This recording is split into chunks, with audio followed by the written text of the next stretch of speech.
Hello and welcome. This is going to be a little bit different. This is going to be in multiple parts because this is quite a big project.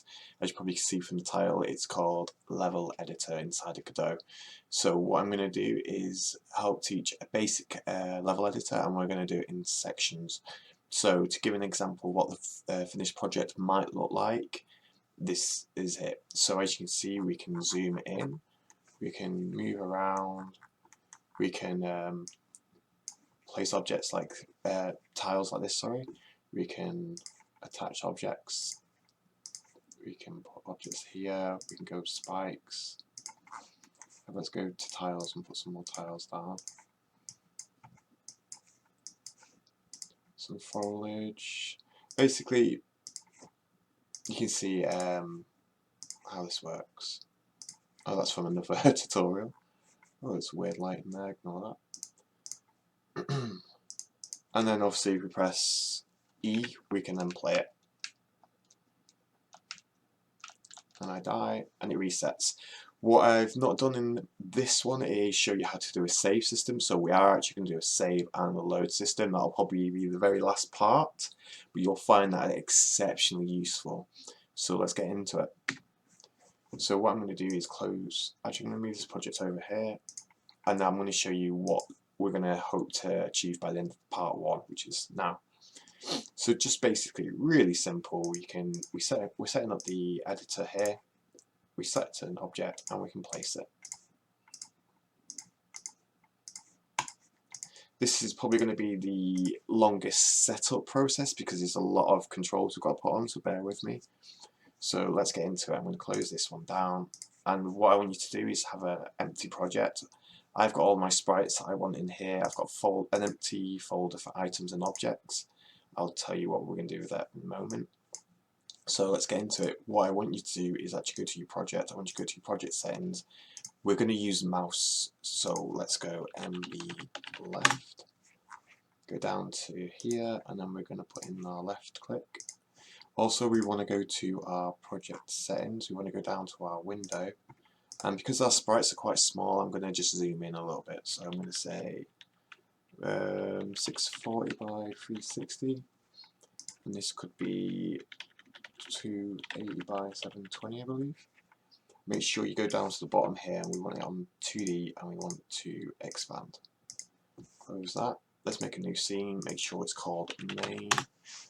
And what we're going to do is we're going to set this scene up. So we want to add something, a node 2D, and what we're going to call this is level. Now this is going to contain any objects we place is going to go into level, and this will be beneficial much later on. Basically, we'll be just saving this node, and if you've got all your items in that node, then that's a level, right? And we can do that without actually having to save the editor section. So you're not going to have an editor every single time you have a new level. So I'm just going to save this as main. Save. I'm going to run it just so we can select it, and that way we know that every time we run, we're going to go into our main. So now we're going to go and create another node 2D. We're going to call this one editor object, and this is going to basically follow our mouse cursor. So this, you can imagine that if you select something, it'll change this object to that selection, and that's following your mouse cursor. So when you press your left mouse button, it places a copy of it. So we're going to also need a sprite, so we can actually see what we're placing and whereabouts it would be placed, which is quite important. Let's save that. So let's make a new scene here. This is where it gets a little bit more complicated, so bear with me. We're going to make a control, and this is going to act as a GUI layer. We're going to add a tab container. We need to space this out. Underneath here, we're going to add another tab, and then we're going to add another one. Bear with me, there's a lot more. A VBox. Oh, actually, I did that wrong. Let's delete that just because it gets confusing. We want a scroll container. And once the scroll container is in there, we're going to go over to the layout. We're going to go to the full rect. So this will all stretch out. So now we've got more controls to put in, so bear with me.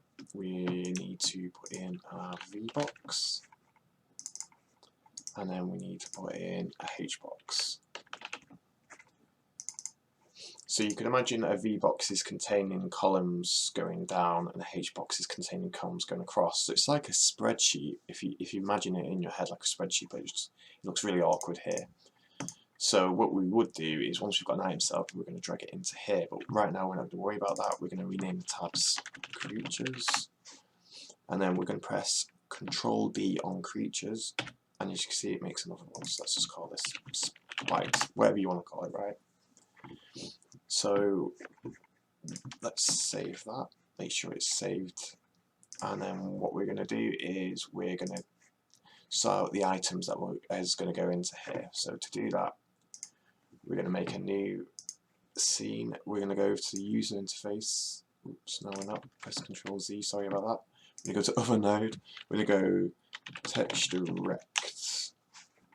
So all this is just basically a texture, right? And then let's call this item, just item, what should we name it? Item texture. Oh, I have to make sure it's the same as my other project because I will forget. So let's save this in here.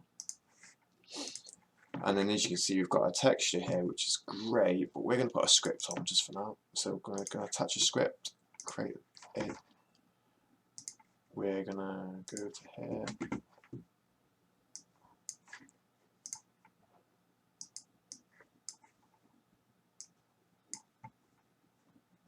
That's going to be a bit annoying. And then we're going to remove this because we don't need it. It just kind of gets in the way. I don't think we'll need this. And what we're going to do is we're going to make a signal, so connect. You can do this in the node tree here, but I just like doing it in code. What we're going to call a signal, we're going to call it GU input, so we're going to get the signal GPU input, which basically means any actions done inside this texture rect will call on this signal itself, and we're going to call it item click. Cool, and we're going to say func item clicked, and then we go down here. Right, so we have to make sure that, hey, oh, don't forget to do this event, because we're actually passing an argument here, and we want to say, hey, if event is input event, because if you don't do that it will detect mouse movement, and we don't want it firing when a mouse moves over the texture rect. We want to say if event dot is action pressed and be left. Oops, don't forget that. We want to say, oops, I forgot to set the things at the top, which is very bad. So we're going to say export packed scene var this scene. So this is basically passing in the objects we want to select and then place. And then we're going to say on ready var object cursor equals object cursor equals get node root main editor, oops, editor object, and then we're going to say on ready var cursor sprite equals object cursor get node, and we want to say, what was it again? It was sprite. So what we're doing is we're getting this object, we're getting this sprite, and then basically when we click on the item, we're going to select the texture and then put it over the, basically over the mouse cursor, so we can actually see where, once we press the left mouse click, where the object will spawn. So let's go back down to here. I was a bit premature with that. So let's go object cursor.current item equals this scene. I think we have to do the object cursor code yet, so bear with me on that one. Cursor sprite dot texture equals texture, and then let's save this. So what we're going to do is we're going to go over to the object here and we're going to apply a sprite, sorry, a script, attach script, create, and then we're going to go up at the top and then put in the value we just called.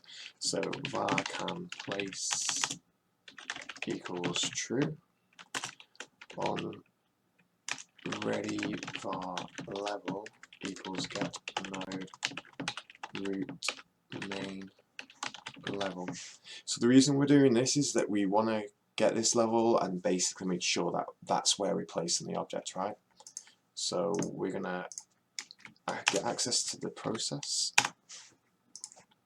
Before we do that, we want a var current item because we're calling on that. So this is going to be the a packed scene, and every time we'll check, hey, can we place an object? Yes, we can.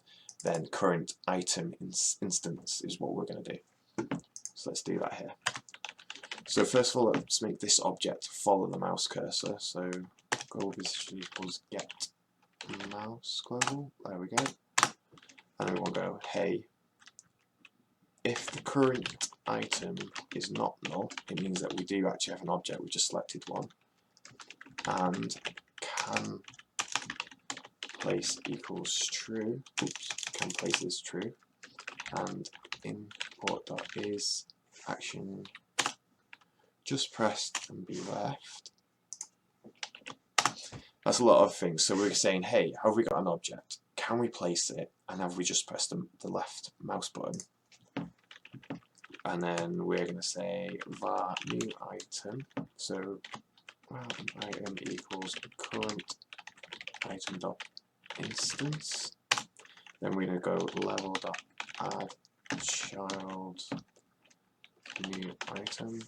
And then we're going to say new item dot global position, just to make sure we're getting it. Get global position mouse. And let's save that. So it's a lot to keep up with. I hope you're following it okay. So we're going to go back to the 2D scene. We're going to go back to this item texture, and we've saved that as is, and then we're going to close that one down. Now what we're going to do, this is using inheritance, so just so we don't have to keep setting up the same, going over the same thing over and over. So we're going to go down, select, make sure you get your item texture, and then we're going to inherit the scene, and then we can call this item wolf. Oh, I don't, no, I haven't, that's fine. And then you can see this scene. We're going to load a scene. Oh no, we're not going to load scenes because we've not made a wolf yet. So let's make the wolf. Sorry about that. So we're going to, how do I do this? Entity. So I'm going to do the same. I'm going to make other node. I'm going to make, yeah, an area 2D. I'm going to call this entity. And what we're going to do is, an area 2D needs a collision, so make sure your collision shape, and then I'm going to make an animated sprite. And then what I'm going to do is go over to here, new frame, select this, and we're going to just add in a few items in. So let's go wolf, slime, spike, saw, worm. What else have we got? We've got a mage. We'll just do that for now, and then we'll put them in.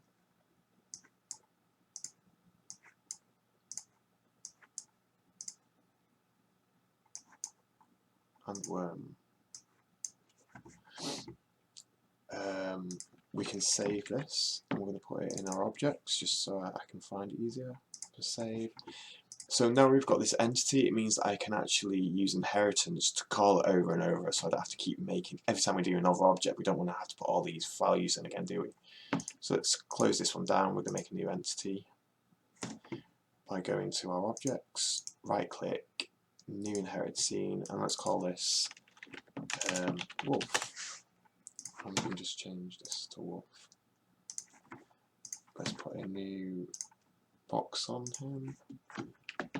Save as wolf in our objects, and then we'll leave that for now. We'll come back. Now we can call the wolf. So go to your item wolf we just made. We're going to go to our load, and then we're going to object wolf. There we go. And we want to have the texture of the wolf as well, so let's drag that in. And then let's save it as away from here. We want to go into our items, and it's item wolf save. Now if we go to our item select object, we should be able to now drag on here our new item.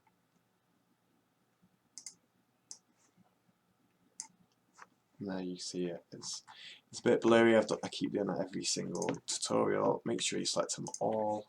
Go to your import presets, 2D pixel, import, and then you can see it's gone back to pixel art again. So let's save this, go to our main. So what I'm going to do now is drag in the item select into the main. Now go back to your item. I notice it's called controls, so let's go item select, save that as is. We're going to go back to our main, we're going to go to item select, drag that into our main. As you can see, let's place it just about here. Now if you wanted to make this a little bit smaller, I guess we could come here, go to your tab container and just make it a little bit smaller, I guess. Save that, go back to your main, see it's a bit smaller, let's move that here.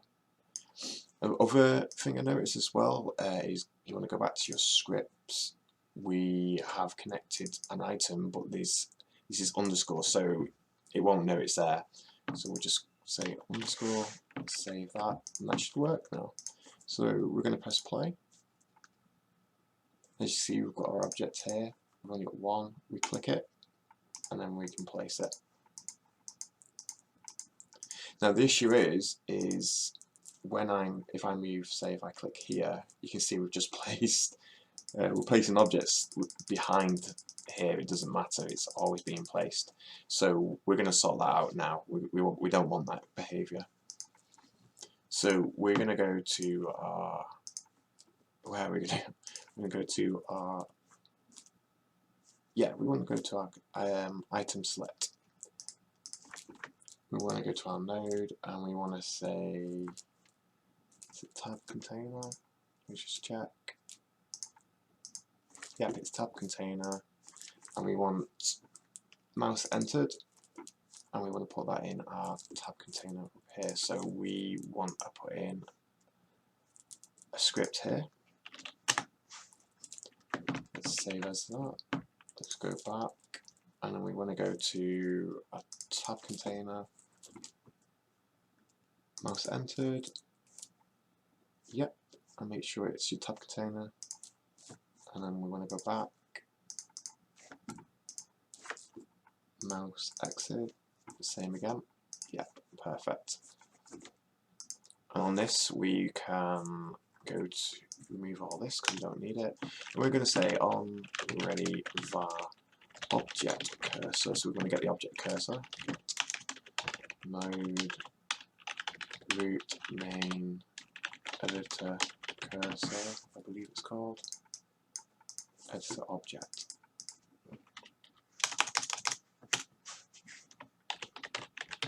Make sure you spell everything right or it'll throw you an error.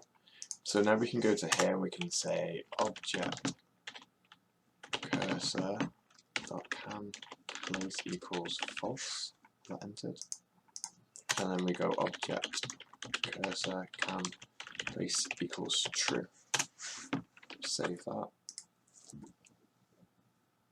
So now when I click, you should see that I can click in here and it's not placing them anymore, which is oh, it did there. I think if you're just on the edge, you can get away with it. So to finish off, I want to show you like how you're going to add in more objects. So we're going to go back to our 2D scene, and what we're going to do is then create the object, and then we're going to make an item object. So the item object will call the object. So let's get doing that now. So I want to go to your the entity. We're going to say new inherited scene. Let's call this spike. We're going to change this to spike, and then we're going to make this like this. So you can see already the benefits of having inheritance straight away. There's the spike, it's ready for us. So let's save this in our objects. And the spike, and then we're going to do the same this time for the item. So we're going to go down to the item texture. We're going to make a new inherit scene, and then we're going to find that spike, load, and we know it's in the object. There's the spike, open, and then we're going to make sure the texture is also the spike, and then we're going to call this item spike, and then we can save this in our items, just so we know everything is. It's good to be a little bit more tidy than I'm being right now. Save that. We're going to go back to our item select, and now we could say, in fact, if we put in the spikes, so there's the spike, we put it in here, and then there you go. So if you, as you can see, I've just placed it and you can't see it, and that's a little bit disoriented. The way I don't know if there's a better way of doing this, but the way I go, oh, I want to edit spikes now, is I just move this up just above creatures. There you can see we can edit it. And if I want to go back, obviously I can move it. Oops, I moved the creatures above spikes. And that way you can kind of like edit, preview what you're going to see in the game. So let's finish it off like this. So you can go to spikes. Let's click on here. Let's put some wolves protecting the spikes in the spike. Why not? So yeah, that's basically part one. That was really long. I hope you followed along. If you have any questions, please let me know. The next tutorial is part 2. I'm going to do camera movement, I believe. So I'm going to make it so you can zoom in, you can move around, because right now you've only got one screen, and it's not really good if you're a level editor for one screen. So yeah, thanks for stopping by. Take care, and I'll see you soon. Bye bye.